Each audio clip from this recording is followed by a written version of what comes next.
All right, howdy. I'm Jeff Coots, and well, as it says, I'm doing geometrical printing. So, as a math teacher, something that I hear constantly every time or every year it's asked, at least a couple times, is when are we actually going to use this in real life? It is a question that is asked, I don't want to say once a week because they've kind of learned my answer to it, but I'd easily say once every 3, maybe 4 months. And I've noticed this problem quite a bit is when we're in a math class, we kind of stick to the books. The books are really easy, but kids don't really learn from books all the time. And especially with geometry, it's a more hands-on approach. If you don't give students a more exciting way to learn, they're not really going to learn anything. They might remember a formula for a test, but as far as it goes after that, they're not going to remember too much. And then lastly, students don't really have a way to express themselves in a creative light, especially in a math class, because you are stuck with formulas, you are stuck with pictures and drawings that have already been drawn for you. And I decided, since our school does have a 3D printer, that I would like to actually use our 3D printer to help them better understand content. And it wasn't just with my geometry class, it was mainly with my computer science class.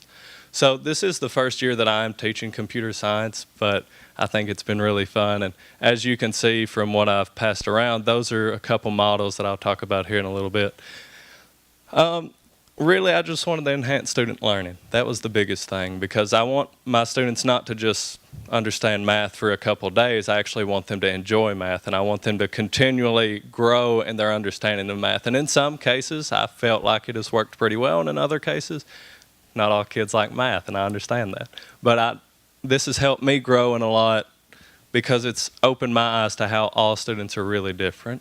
So my expected outcomes were students would have a better understanding with mathematical concepts. I put geometry up here, but I actually used it with every class. So I used it in pre-cal with conics. That was a major thing that is always difficult to teach, but if you have something that's visual, it's a lot easier.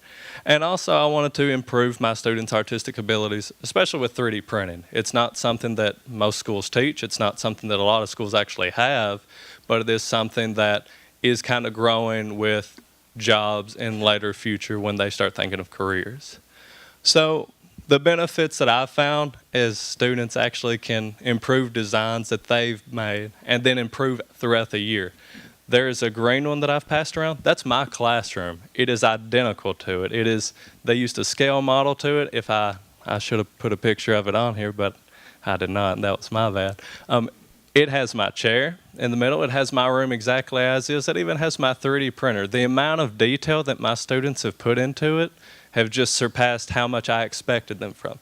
And that really showed me, and I'm going to talk about this here in a second, but it showed me how much my students can do if you just allow them to do something.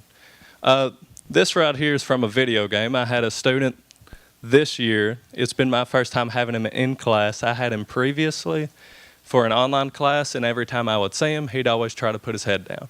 He didn't like math. He didn't want to do anything of the sort, but I gave them a simple art project. I said, make something. It doesn't have to be anything. In fact, it could just be a tessellation, something that we talked about in class. This boy asked if he could 3D print something. I said, sure, go at it. Whenever you 3D print something, it is all one color, so he sanded everything, he painted everything, and he even found these bottles. He found lights to make them glow whatever color they are, so red, blue, green, and orange. And he did this on his own time.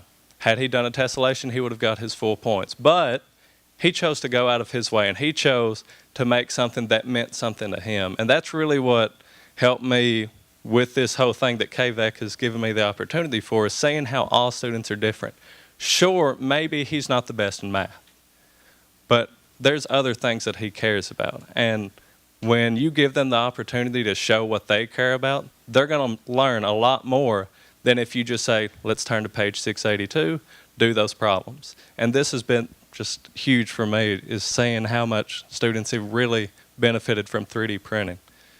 And also just getting to see students have fun with their learning. So I have like I said, a computer science class. I told them at the start of January that they would have an April assignment. The April assignment was to create our school, and they could do it however they want.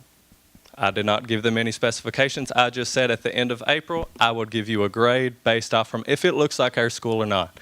They decided on their own. I did not give them any kind of questions or any guidance on it. They decided to come up with somebody to be their leader.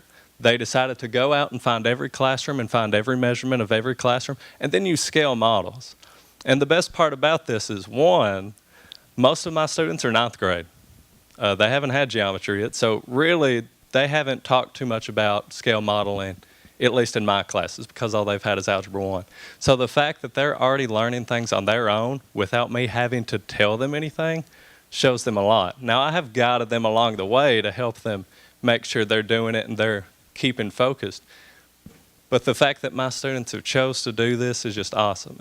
And I plan by the end of April to have every single classroom in our school to be fully completed.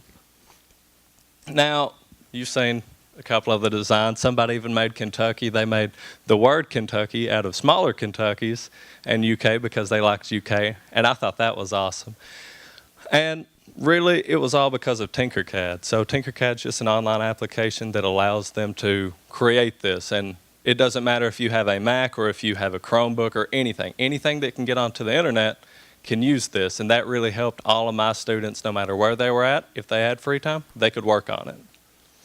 And if you did look at our things, you should have noticed there were a couple issues. For starters, it bows quite a bit.